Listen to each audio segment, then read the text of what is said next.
এই যে ছোটো মাছ, বড়ো মাছ, ছোটো মাছ, ওই এক জায়গায় মাছ, এটা মাছের ডিম, এটা পুঁটি মাছ, খুবই খেলা ধরতে চলে যাবো দুধের ডাঁটার ঝাল ভাজা, সুজনি শাক ভাজা, মাছের ঝাল, কুমড়ো ভাতে, পিঠাটা ভাতে দিয়েছো? এই আলুগুলো কোথায় ছিল? তাহলে সব ফ্রিজে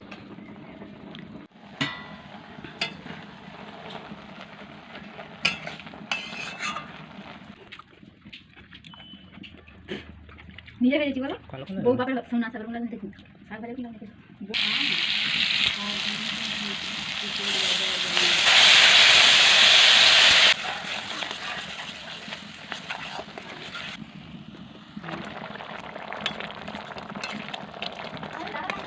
হুম